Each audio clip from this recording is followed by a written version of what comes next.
This is Right On Radio, the voice of hate and fear.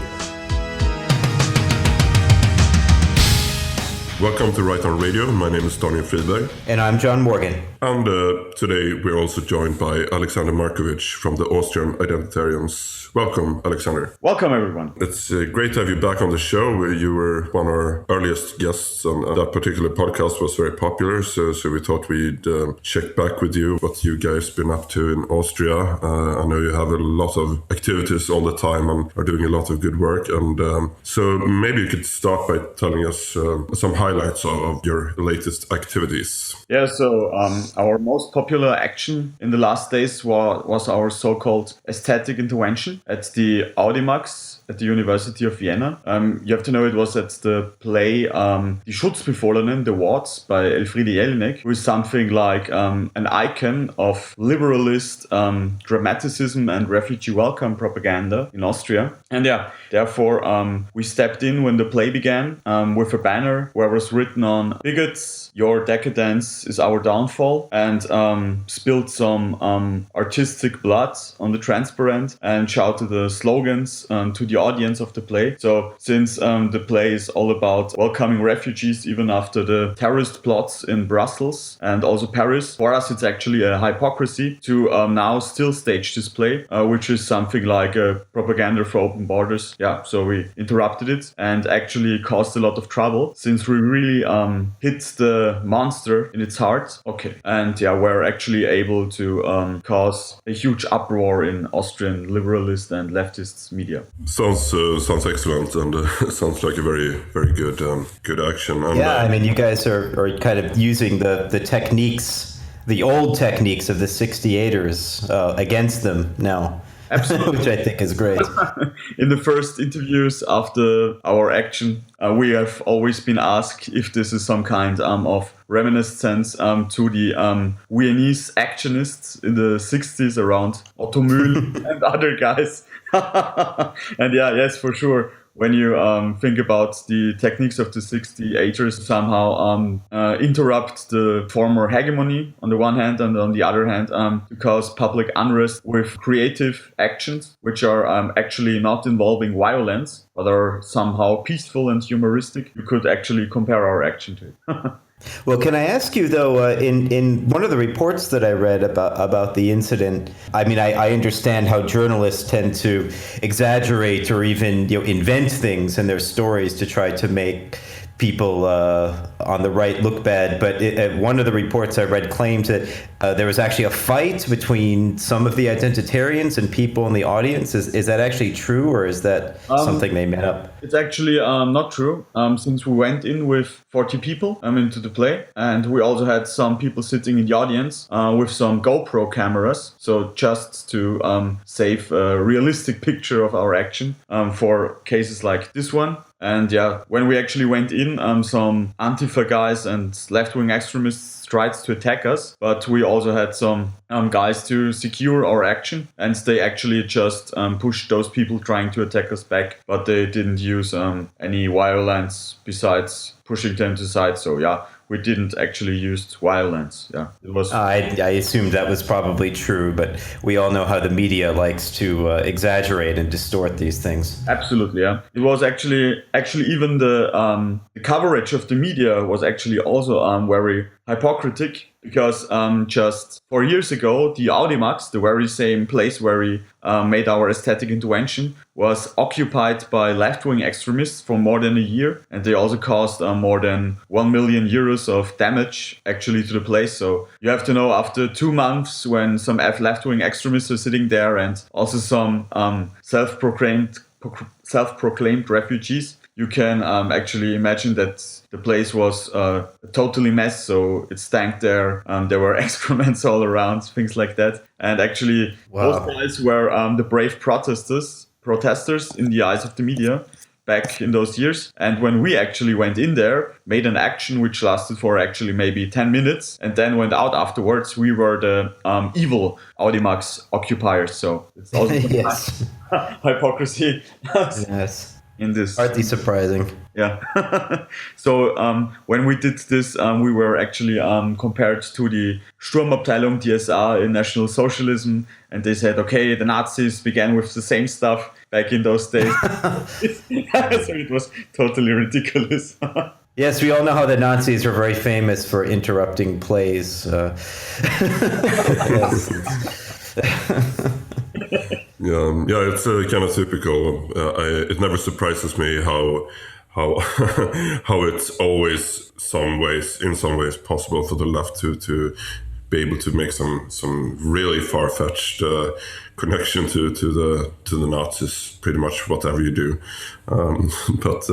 Anyways, apart from this, have you been up to anything else lately? I mean, how is the situation with the migrant stream coming from Slovenia and Hungary into Austria? Actually, a very interesting topic, and because we had some rumors about the closure of the Brenner Pass in Austria, so the border between Austria and Italy. And this is actually a very emotional topic in Austrian politics, since it still recalls the division of Tyrol after World War I, which actually lasts until today, and also involved some fighting in the early 50s and 60s for the liberation of South Tyrol from Italian occupation. But yeah, it actually is still lasting. And when we had this topic in Austrian media, it was said, okay, you can't close the border at the Brenner, because when you do that, you are actually dividing South Tyrol again, but actually that it is necessary, since we are witnessing a very heavy influx of immigrants in Italy again. And yeah,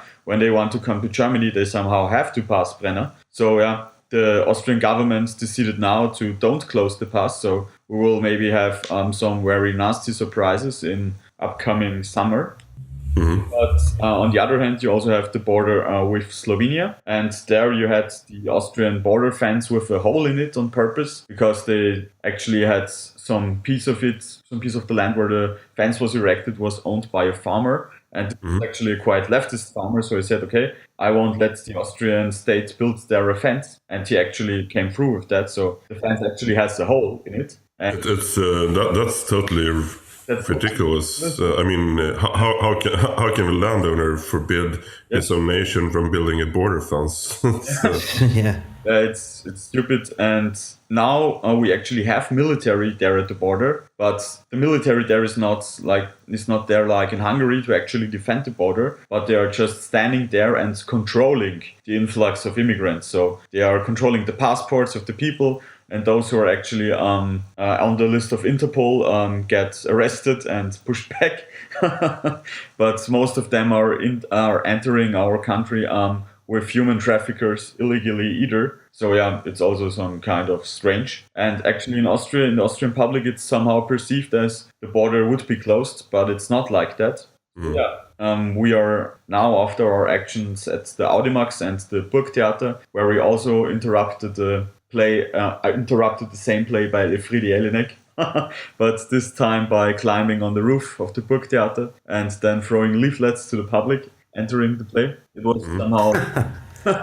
we are actually looking for another action, and what we will definitely do in the near future is having another big manifestation in Vienna on the 11th of June, this time under the slogan remigration instead of integration, since we now want to tackle all those lies and wrong terms propagated by liberalists in Austria, with which they try to put a wheel around the crisis of multiculturalism in our country. And we had a very brutal murder in Austria just 2 weeks ago. It was the killing of Maria Eschelmüller, which was also a sympathizer of FPÖ and our movement. And she was on her way home from work, and then her head was actually smashed in with an iron bar by a refugee from Kenya, which was actually already very well known by police for his criminal record, but they didn't deport him back to his home country, which actually also symbolizes somehow the failure of the Austrian politics in the last few years. And we now have the phenomenon of no-go areas in Austria, actually the first time in the history of our country. So since the events in Cologne on New Year's Eve, which also happened in Vienna besides, we are witnessing a a very heavy escalation of the security situation in our country. And therefore we want to go to Otterkring, which is also some kind of problem district, problem neighborhood, where also actually this murder happened, and show on the one hand our government that we don't let them through with this deteriorating security situation on the one hand, and also to show actually the invaders, the immigrants, that we won't give up this district, and we as the Austrian Identitarian Youth will reclaim it, and that's our next big goal in the future. Sounds like an excellent initiative, and I'm sorry to hear about this tragic murder. And of course, we have had a lot of similar incidents in Sweden with migrants raping and killing Swedish women, even though they were convicted several times before, and they were not expelled, so they were allowed to kill more people. But what is the general sentiment among the Austrian population? Have you noticed any increase in support for anti-immigration policies and during this past year since the migrant crisis started? Yes, absolutely. We had a very significant event last month. There was actually the first round of the presidential election in Austria. And it was the first time since the beginning of the Second Republic in 1945 that actually the FPÖ candidate won the first round with a percentage of around 35%. And the next two candidates actually have been, for the very first time, not from a government party, but from the left to far left opposition. So, I saw that the Social Democrats did really bad in that election. And absolutely. The guy who came in second place is from the really far left Green Party or something. Yeah, it's Alexander van der Bellen. So his youth organization actually had the slogan called "If you love your homeland, you have excrements in your head." And so you can imagine what are actually the policies of Alexander van der Bellen. So Alexander van der Bellen is actually calling for the United States of Europe, and he's saying that the future of Austria and Europe are not the indigenous Europeans, but the people from Turkey and from Iran and from the Middle East. So he would be definitely the most awful president in our history. But since there have been a lot of attacks on Austria for the results of the first election rounds, I think there will be the same political effect like in 1986 when there was the case amongst Kurt Waldheim, who was actually also portrayed as an evil right-wing extremist, despite he was actually the chief of the United Nations some years before he became president. And there was the same propaganda. And as a result of the propaganda, the Austrians united behind him. So I think that also Norbert Hofer will profit from this development and actually beat Alexander van der Bellen. So this could really mean a turning point for Austria, and some commentators from the liberalist media even said after the first round that we are now finally witnessing the end of the Second Republic. So maybe we will also witness some kind of urbanization of Austria in the next few years, because just in 2 years there are parliamentary elections in Austria, which would then really decide the future of our country. And when we have a FPÖ president and an FPÖ chancellor, we could really change the policies in Austria, like it was done in Hungary. Yeah, that's fantastic. Sounds really good. And I assume that the proof of the success of the Hungarian immigration policies must have had some sort of spillover effect on Austria, since, well, they are your neighboring countries and everything. So, and the migrant crisis, of course, it's natural that people are starting to wake up after this horrible onslaught of these kind of invading forces of Islamists. I was very happy when I saw those results. John, I think you had some question there. Oh, I was just going to say the election, the runoff election is on Sunday, isn't it? So we'll know quite soon. Yes, sure. It's on Sunday, the 22nd. And even some left-wing intellectuals and liberals already promised that they will leave Austria for Canada or the United States if Norbert Hofer will win. So that's funny, because all of our liberals are saying they're going to go to places like Austria if Trump wins. So we can exchange liberals. So. Yeah, well, soon they won't have any country left to flee to.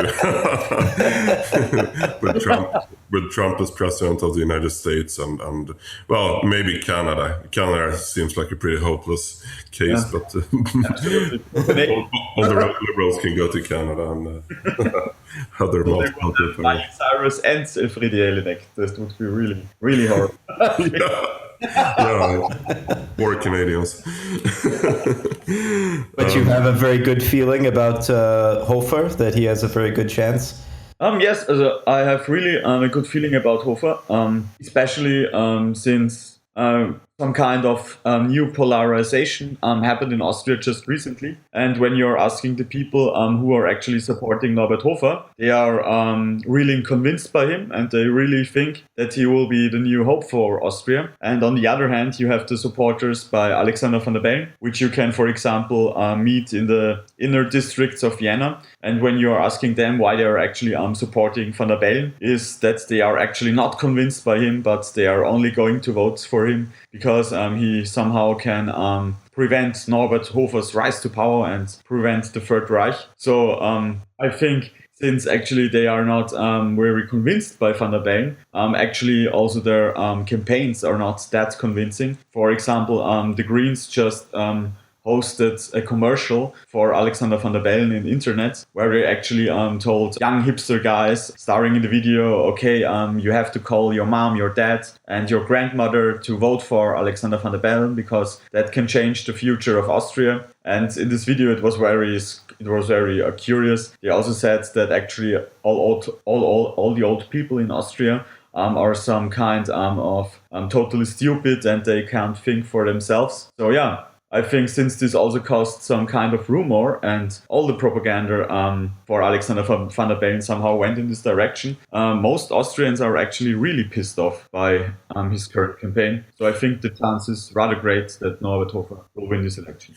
Yeah, I am inclined to agree. I have two observations regarding this first round in the presidential election.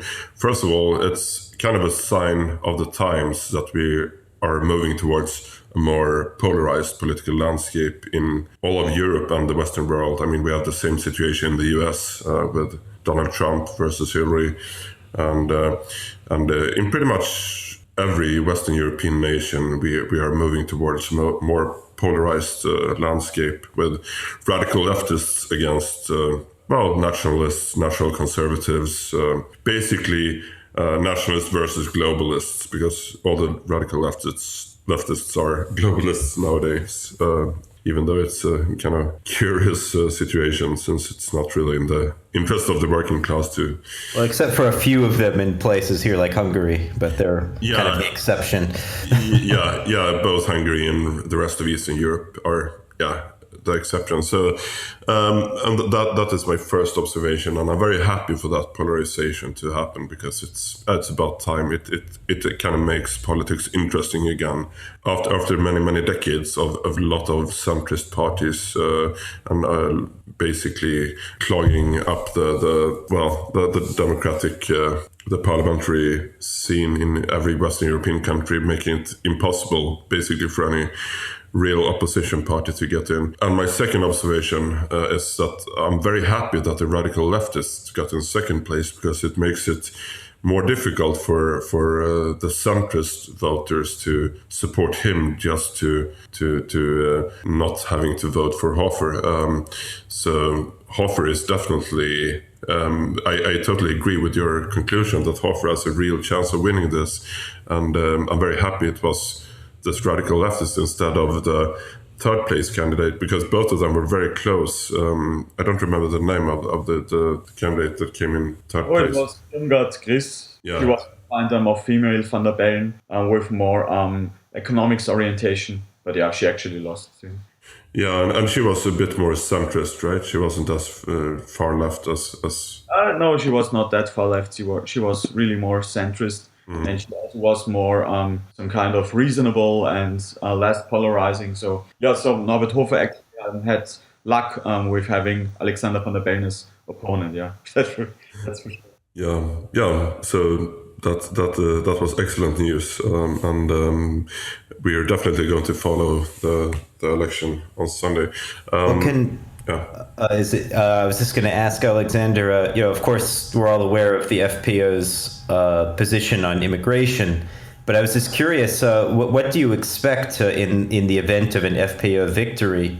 What sort of changes do you expect to see as a result of that in Austria? I think when the FPÖ has, on the one hand, the president, on the other hand, the chancellor, in immigration questions, they actually would do first the most important thing at all, and this is actually following one's own laws in one country and stop to break the constitution every day. So I think they would actually really close the border in the south, where the influx of immigrants is happening on the one hand, and on the other hand, they would actually start to repatriate all those refugees who have committed crimes and are actually ripe for being sent back to the country. So then actually, at least in the future, cases like that murder of Maria Eschelmüller would not happen again. And this would actually be the first and most important step. And then maybe the FPÖ would also take some kind of remigration measures on a larger scale.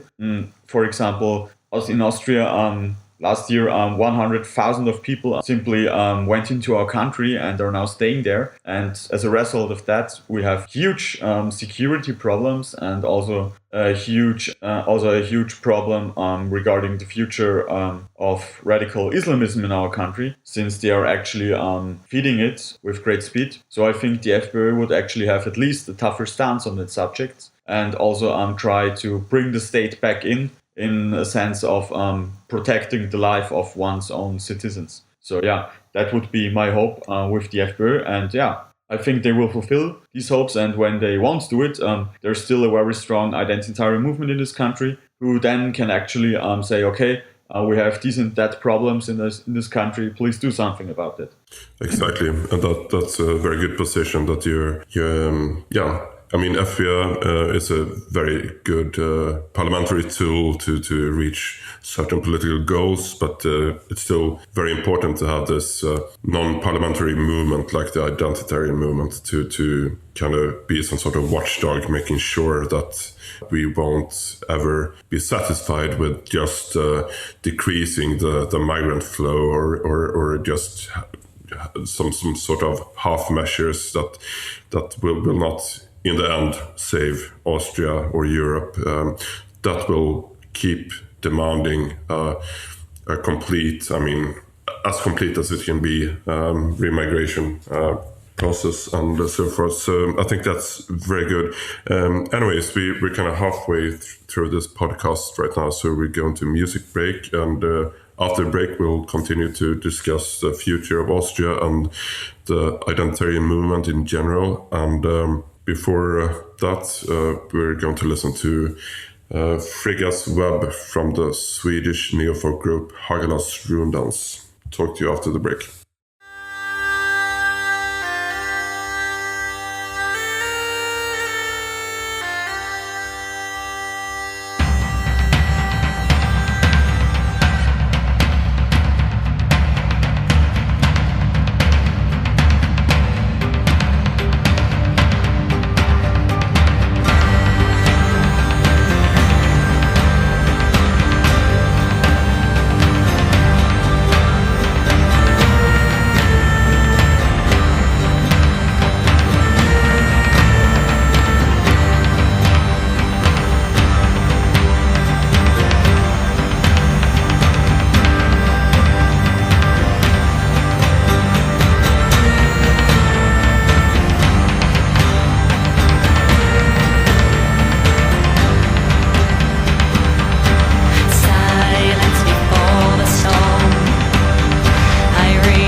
And there we're back from the music break, and you just listened to Frigga's Web with the Swedish neofolk group Hagalaz Runedance. And with us today we have Alexander Markovics from the Austrian Identitäre movement. And in the second half, I would like to talk a little bit more about the Identitäre movement on a European-wide basis, and what's happening basically in each different chapter and so forth. So before we do that, can I ask something just quickly? Alexander, didn't you guys do an action also after the terrorist attack in Brussels, where you like staged pretend terrorist attacks in Vienna?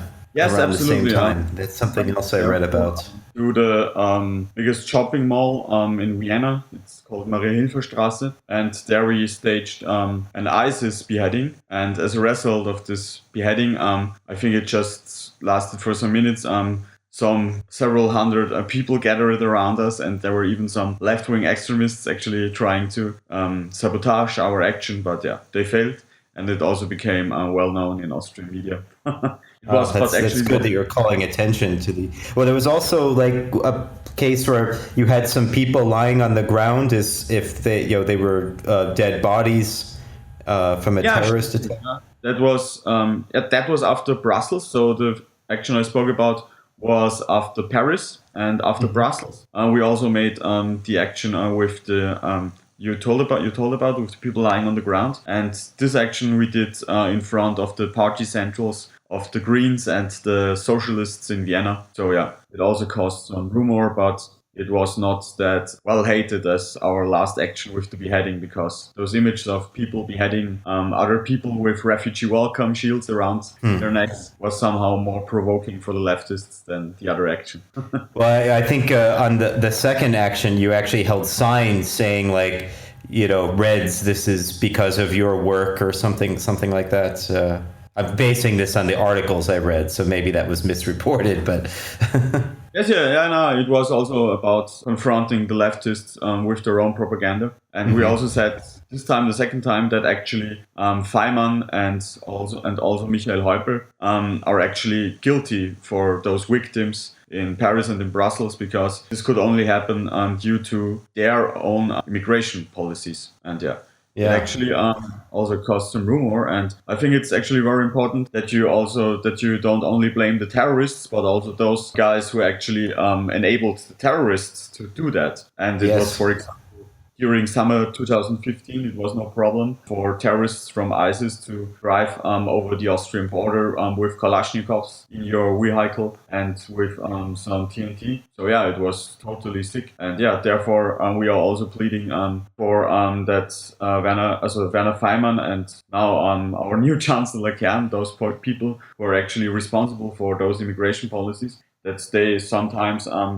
are going into the front of a court and actually are held responsible for what they have done in the past. I think this is also very important, so that those politicians responsible for this crisis can't simply just leave and then pretend like nothing happened.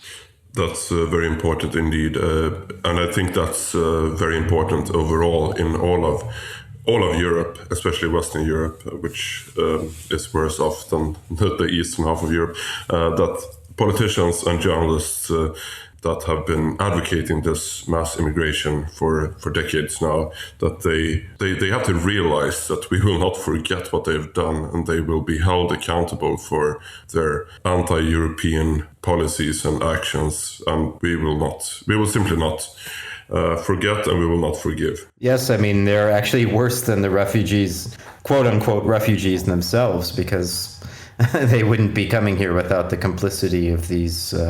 I don't think it's too extreme to call them collaborators. Yeah, they're traitors.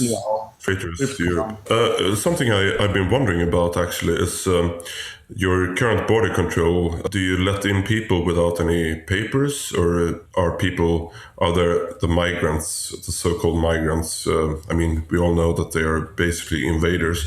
Are they let in even if they don't have valid passports, or do they require passports from them? Until the border fence in Styria, it was like that they could actually enter without a passport, but now they actually have to show a passport and actually also have to show an identity, so they actually get controlled. But yeah, I don't think that this way of control is either 100% secure, since we actually know that you can actually buy a Turkish passport, for example. And now, since the EU has a visa treaty with Turkey, you can simply enter the whole of Europe with just one Turkish passport. So when you are selling these things on the black market, I think there will be a lot of new Turks coming to Europe in the next few months, either if they are from Pakistan or from Syria or from Africa, who knows? But they will come. Oh, that's just tragic. I mean, I don't know how they can allow that. Yeah, it's totally against common sense as well as Europe's interests overall. And I mean, we all know that it's possible to buy even Swedish passports on the black market. And that is something that the Swedish government has finally tried to kind of crack down on, because many migrants in Sweden have been really making a business strategy out of, so quote unquote, losing their passports and getting new ones, which they sell for a lot of money to their countrymen. I think the current record holder in Sweden has been able to get his passport replaced like 180 times. It's like a ridiculous number. And it's kind of obvious what's going on there. And it's kind of devaluating the Swedish passports all over the world. I mean, since, so many people are having those and it's possible to buy them on the black market. So, of course, this border control is not 100% secure. It's far from it, but at least it's one small step in the right direction. And I'm happy for it. And I'm happy that Western European countries are at least not letting people in without papers anymore, because that was the case until very recently. And that was, of course, horrible. We should make this difficult as possible to enter European countries. And this helps a little bit, at least. You guys are even letting in Americans now. I mean, I don't know what's wrong with you. Yeah. They're the worst. This is Right On Radio. So, Alexander, since we have you here as today's guest, I think both we, as well as most of our listeners, are very curious about what's going on in the identitarian movement on a European scale and the progress taking place all over Europe. Would you like to give us an update about, for example... Yeah, sure. So the most spectacular action, I think, has happened in France again, this time in Calais. Calais has become a symbol for the immigration policies of French President Hollande, who actually let the refugees, so-called, pass over Calais, over the channel, to England. And there was the so-called jungle erected. So it was some kind of refugee camp, which also had totally disastrous conditions for the very indigenous people living in Calais. And the French police didn't do anything about it. So the identitarian movement in France decided to block 3 points where you could go inside Calais, and they actually erected barricades in the French tradition. So this time they were actually attacked by the police, also they were then pushed out by police, but it was actually also in this kind of case a really spectacular action, because they had something like 130 activists holding the police back for some hours. And they could actually highlight the problems in France with Calais, that actually the state somehow does not do anything against the chaos which was caused by the immigration crisis. But as soon as some patriotic citizens actually stand up and try to do something against that, they get pushed away by the police. So you can see actually that the great replacement is not just happening, but that is actually an organized policy by the West European states. Mm-hmm. That was one great action on the one hand, and on the other hand, there was actually also a manifestation in Czech Republic, wherein Účty nad Labem, identitarian activists, organized a manifestation against the immigration policies of the European Union, and actually marched there to prevent these EU policies from becoming also enacted in Czech Republic. But at least we have somehow the luck that the Czech politicians think different about the EU quotas than actually German or Austrian governments. Yeah, both Czech Republic and Slovakia are lucky enough to have kind of national conservative governments, or at least right-wing governments, that are kind of part of this Visegrad cooperation, and that are saying no to immigrant quotas. And it kind of, yeah, it's what we've been talking about many times before on this podcast, that it kind of proves the point that Eastern Europe is the healthier part of Europe at the moment. Western Europe is suffering from the disease of cultural Marxism and ethnomasochism. But I'm very happy to hear that you have obviously a vital and strong identitarian movement in the Czech Republic.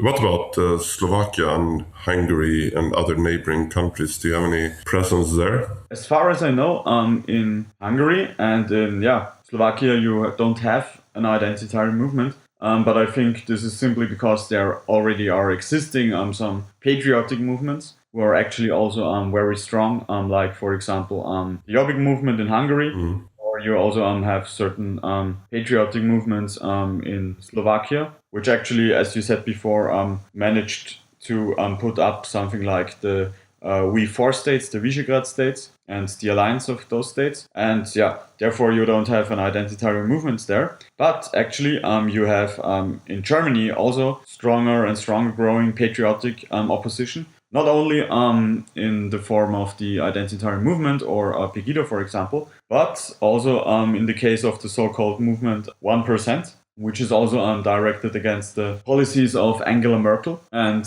her refugee welcome policies. And actually 1% staged also some actions resembling those of the identitarians in Austria and in France, since also some identitarians are participating there. And they also organized manifestations going to the Austro-German border together with the identitarians, also to show, okay, this here is our border, and we also want it to be closed as soon as this mass migration, as long as this invasion is taking place. Yeah, so these are, I think, the most spectacular events regarding the identitarian movement in Europe in the last months. That's great. And what about Poland? Do you have a presence in Poland as well? Oh yes, actually, in Poland, in Silesia, there was a group formed just some months ago, and I think they are now actually still in the stage of building up a proper group. But I think soon they will start some actions also in Poland. Yeah, so this group in Poland is very young, but they are actually existing. Yeah. That's great. That's good to hear. And I suppose if you look back the past 5 years, basically the identitarian movement in Europe has basically exploded in terms of membership and different national chapters and so forth.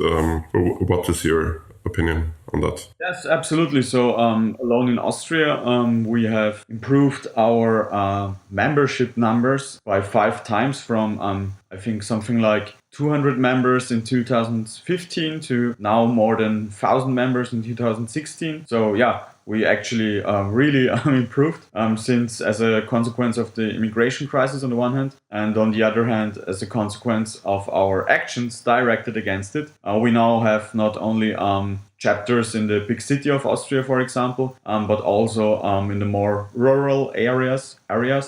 Since the people were actually very thankful for us also supporting them in smaller villages and smaller towns to do something against mass migration.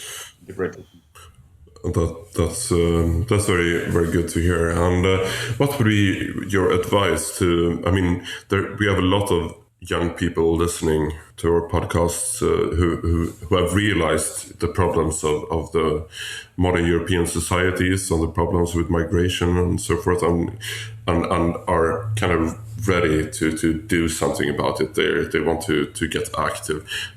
What is your advice to these people? How should they? What would be the first steps to becoming an active identitarian, for example? So when you're thinking about making patriotic resistance also in your country possible or joining it, it's important first together with other compatriots and start first to act in small steps. So everything starts with a first public gathering with distributing leaflets, and then you can start with actions, and then somehow in the near future you will also make aesthetic interventions at the play of your local liberalist propagandist. So I think the most important point about patriotic resistance is first to start with small realistic aims, and then you have to start thinking bigger and bigger. Always keep in mind your own capabilities, your own possibilities, the possibilities of your group. And on the one hand, but on the other hand, you also have to start then to think big, and you have to know what is your big aim, what you want to achieve, what is your utopist ideal you want to reach. Yeah, and those are very wise words, and I totally agree with you. We should always be realistic, but we should always aim for the stars, basically, and have our aims should be aligned with the things that make the survival of European civilization possible, basically, and we can't settle for less. So it's very good that we have these this street level activist groups like the Identitäre movements, kind of acting as a watchdog against all the national conservative anti-immigration parties around Europe and so forth, making sure that we don't forget the kind of final aims that we have. And I think another important aspect too is the fact that the identitarian movement has attracted so many young people, and for quite a number of decades, it was mainly only older people who got active on the right. Since it was seen as something, rightfully so, kind of stodgy and not very interesting. And I think the identitarians have done a great job in kind of revitalizing the right, so that it's something that young people can feel attracted to and part of again. Absolutely, it's the marketing is excellent, and the obvious appeal of the identitarian movement is that it's something new, it's something fresh, it's based on some very good ideas, partly from the new right and so forth, but it's repackaged and it's marketed to young people in a way that makes it appealing for young people, and that is the key success factor, I think, of the identitarian movement. And Alexander, what's your take on that? I can totally agree with you, and thank you very much for this compliment. I think it was very important back in those days to start a revitalization of the right, because, for example, when in Austria, before we started with the movement there, you actually had no political activism. You had no chance to retake the street if you have been right-wing, except you have been part of some neo-Nazi groups. So for everyone who was not into fascism, it was actually somehow hard to do something on the street. And when you have been right and said, okay, we want to do something there, everyone told you, okay, you are straight going to jail. You won't survive with that group for a long time. So I'm very happy about the fact that we proved them the contrary and showed them, okay, patriotic activism is actually possible. And I'm actually also very thankful for the French identitarians who showed us that these things are possible even long ago before. They certainly are a big inspiration for every patriotic-minded European. I think the French identitarians have done a great job, and they are obviously continuing doing a great job, and will most likely keep doing so for the foreseeable future. Do you have any final words for our listeners, Alexander? Sure. So I'm inviting every European patriot to our big manifestation on the 11th of June in Vienna, under the slogan of remigration instead of integration, to the problem neighborhoods of Otterkring. A lot of patriots and identitarians from France, Germany, Italy, and also Czech Republic will join our ranks to finally make a statement against the process of the Great Replacement and also against the policy of chaos. Actually, most of the Western European governments let happen as a course and the consequence of the so-called refugee crisis. And I will hope that you will also join us in Vienna on the 11th of June, so that we can stage a big sign of protest against this development. Sounds great, and I hope as many as possible of you who are listening are joining in that effort. And thank you for listening to Right On Radio. Tune in again next week. Bye.